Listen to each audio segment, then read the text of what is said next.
Welcome to this channel. In this video we try and understand about the enzymes, what is its role, its main role, and what are some essential enzymes which create the pivotal role, which make the pivotal role in enhancing and boosting the metabolism of the humans and animals as well, and how they basically work, how the enzymes work. So without further ado, let's dive into deep. तो यहाँ पर सबसे पहले हमारे पास point आती है कि substrate और प्रोडक्ट क्या है, क्योंकि एंजाइम में दूसरे नंबर पर ज़्यादा यूज़ होने वाली चीज़ जो होती है वो होता है सबस्ट्रेट, और हमारा एक होता है प्रोडक्ट। सबस्ट्रेट के बारे में अगर डिफाइन करें तो molecules upon which the enzymes में act are called the substrate. तो वो मॉलिक्यूल जिनके ऊपर हमारा एंजाइम काम करता है तो हमको उनको क्या कहते हैं, सबस्ट्रेट कहते हैं। मतलब एंजाइम्स के लिए ज़ाहिर है कुछ तो चाहिए ना उनको काम करने के लिए। ज़ाहिर है अगर आप प्रोटीन है, प्रोटीन को आप अमीनो एसिड में कन्वर्ट कर रहे हो तो ये प्रोटीन क्या होता है हमारे पास, ये एक सबस्ट्रेट होता है हमारा, ठीक है, जिसके ऊपर एंजाइम काम करता है। या तो वो ट्रिप्सिन हो सकता है या तो वो पेप्सिन हो सकता है। ये काम करता है प्रोटीन पर, उनको जो है वो कन्वर्ट करता है कुछ पर स्मॉलर मॉलिक्यूल्स में, अमीनो एसिड्स में। तो ये हमारा क्या हुआ, हमारे पास एंड प्रोडक्ट हुआ। तो ये हमारे पास क्या हुआ, product, while the protein is the substrate. तो ये एक बेसिक डिफरेंस है और ये एंजाइम के टॉपिक में बहुत एसेंशियल चीज़ें हैं।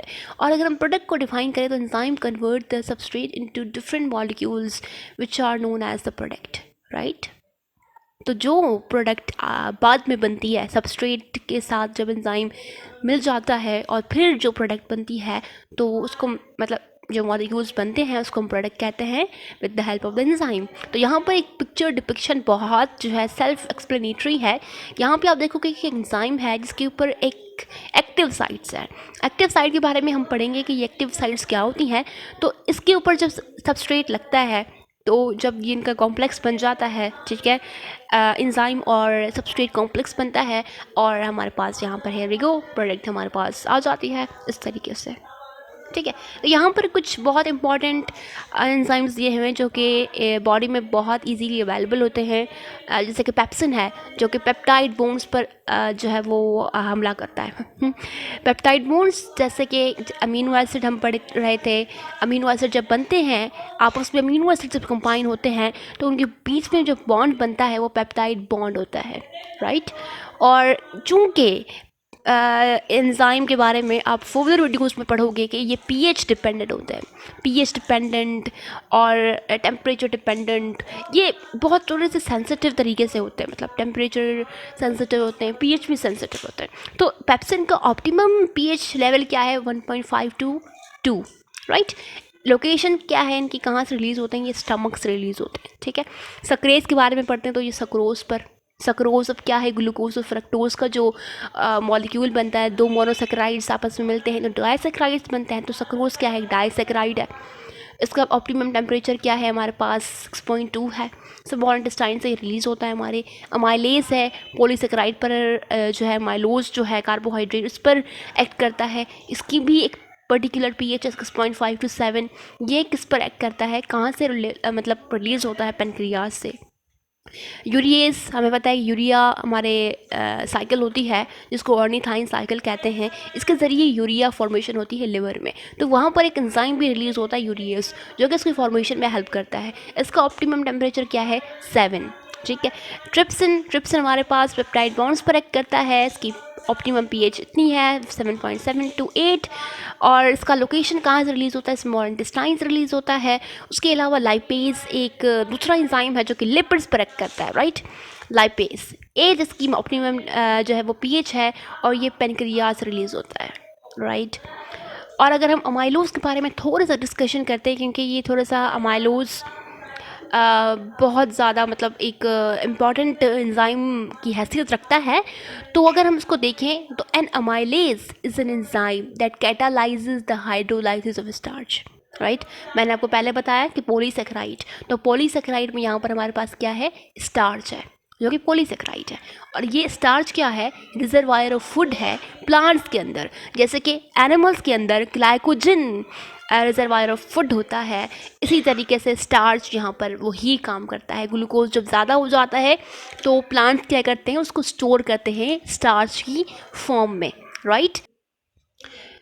ऑलराइट, तो जो अमाइलेज है वो एक एंजाइम है that catalyses the hydrolysis of starch, जिसको हम लैटिन में क्या कहते हैं, मतलब अमाइलम कहते हैं। तो ये क्या करता है, स्टार्च को शुगर में कन्वर्ट करता है। Amylase is present in saliva. अब जो अमाइलेज है ना, हमारे पास हमारी सलाइवा में मौजूद होता है, ह्यूमन्स की स्पेसिफिकली और दूसरे मैमल्स की में मौजूद होता है। ये क्या करता है, यहाँ से ही chemical process of digestion start होता है। हम कहते हैं ना, जैसे ही हम मुंह में खाना रखते हैं हमारी डाइजेशन स्टार्ट हो जाती है। तो पहला पहला एंजाइम जो एक्ट करता है हमारे फूड पर, वो कौन सा होता है, हमारे पास अमाइलेज होता है, राइट, क्योंकि वो सलाइवा में पाया जाता है, सलाइवा में अमाइलेज पाया जाता है, ठीक है। और अगर हम प्रोटीज की बात करें तो प्रोटीज या लाइपेज या अमाइलेज, ये तीनों हार्मोन्स जो हैं ये पेनक्रियाज ही रिलीज करते हैं। लाइपेज जो है ये any enzyme that catalyses the hydrolysis of starch, fat sorry, right. तो फेट पर जो एंजाइम एक्ट करता है उसको लाइपेज कहते हैं। और जो प्रोटियोलाइसिस करता है, मतलब कि अमीनो एसिड को कन्वर्ट करता है, मतलब अमीनो एसिड्स वो पॉलीपेप्टाइड्स को, प्रोटीन को कन्वर्ट करता है पॉलीपेप्टाइड्स में, स्मॉलर पॉलीपेप्टाइड्स में या सिंगल अमीनो एसिड्स में। तो मतलब प्रोटीन के ऊपर कौन सा काम करता है, प्रोटीज एंजाइम काम करता है, राइट। ये हमारे पास छोटा सा स्ट्रक्चर जो है ये पेनक्रियाज का है। और अगर हम एक बहुत इंपॉर्टेंट टॉपिक की बात करें कि एंजाइम काम कैसे करते हैं, तो बेसिकली उनके पास क्या होता है कि enzymes increase the reaction rate by lowering the activation energy. अब फॉर एग्जांपल यहाँ पर एक स्लोप पे बना लेती हूँ और यहाँ पर एक गाड़ी खड़ी है, ठीक है, गाड़ी खड़ी है। अब इस गाड़ी को सिर्फ एक धक्का लगाने की ज़रूरत है, गाड़ी को नीचे उतर जाना है, ठीक है, गाड़ी को क्या करना है, नीचे उतर जाना है, सिर्फ एक धक्का लगाने की ज़रूरत है। तो एक बंदा आता है, उसको थोड़ा सा एक लात मारता है, उसके बाद जितनी एनर्जी होती है और गाड़ी यहाँ से मूव करके यहाँ तक आ जाती है। तो ये समझें कि हमारे पास ये क्या है, सबस्ट्रेट है, ठीक है, सबस्ट्रेट है हमारे पास, ये हमारे पास क्या है, एंजाइम है। और यहाँ पर जो गाड़ी पहुँच गई, अब यहाँ पर गाड़ी हमारी पहुँच गई, let me make it very smooth. अब ये कौन सी गाड़ी बन रही है मुझे नहीं पता, अपन थोड़ी सी तो चेंज बनी है, ओके, ठीक है। तो ये हमारी गाड़ी पहुंच गई, ये हमारे पास क्या मिल गया, हमारे प्रोडक्ट, ठीक है। तो अब यहाँ पर सबस्ट्रेट खड़ा रहता, इंतज़ार करता कि कभी तूफ़ान आए, आंधी आए, उसका इंतज़ार करता।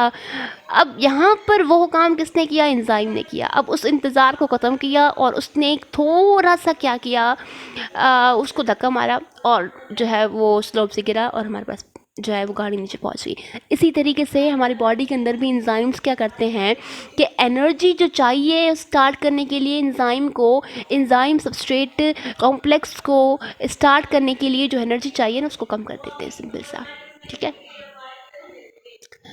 तो यहाँ पर हमें पता है कि जो सबस्ट्रेट आता है तो सबस्ट्रेट में मॉलिक्यूल कोवलेंट बॉन्डिंग बीच में होती है। जब वो टूटती है तो फिर एनर्जी रिलीज़ होती है, ठीक है, एनर्जी रिलीज़ होती है। तो reactant having kinetic energy break covalent bonds, तो जिनके पास एनर्जी ऑफ मोशन होती है उन जो प्रोडक्ट के पास, जो भी रिएक्टेंट मतलब सबस्ट्रेट, ठीक है। रिएक्टेंट से आप कंफ्यूज मत हो जाइएगा कि रिएक्टेंट क्या आ गया है, रिएक्टर मीन्स सबस्ट्रेट। तो reactant having kinetic energy break covalent bonds, तो sufficient kinetic energy overcome the barrier called energy of activation, ठीक है। अब वो प्रोडक्ट या वो जो है हमारे पास रिएक्टेंट जिनके पास सफिशिएंट काइनेटिक एनर्जी होती है, वो क्या कर पाते हैं, वो जो बैरियर होता है एनर्जी ऑफ एक्टिवेशन का, वो उसको कम कर पाते हैं। Enzymes lower the activation energy of the reaction, ये सिंपल सा एक स्टेटमेंट है जिसको मतलब एक सेल्फ एक्सप्लेनेटरी है। एंजाइम है, सबस्ट्रेट के साथ मिलता है, इंटरमीडिएट कॉम्प्लेक्स बनता है, ये फर्स्ट स्लाइड में हमने पढ़ा, यहाँ पर फिर प्रोडक्ट बनता है और एंजाइम अनचेंज हमारे पास मौजूद होता है। ये हमने कैरेक्टरिस्टिक में पढ़ा है कि एंजाइम यूज नहीं होता, अनचेंज्ड उसी तरीके से उसी प्रकार में मौजूद होता है before and after the reaction. और ये यहाँ पर क्या हो रहा है, एक्टिवेशन एनर्जी लो होती है, मैनी मॉलिक्यूल्स पर पार्टिसिपेंट रिएक्शन। अब क्या है कि अगर एक्टिवेशन एनर्जी लो है तो बहुत ज़्यादा मॉलिक्यूल पार्टिसिपेट कर सकेंगे, ठीक है, बहुत मॉलिक्यूल पार्टिसिपेट कर सकेंगे। तो ये एंजाइम का काम होता है एक्टिवेशन एनर्जी को लो करना। So this is all about how enzymes work, main functions, और बहुत जो इंपॉर्टेंट एंजाइम्स हैं उनके बारे में पढ़ा। I hope you understand this and thanks for watching this.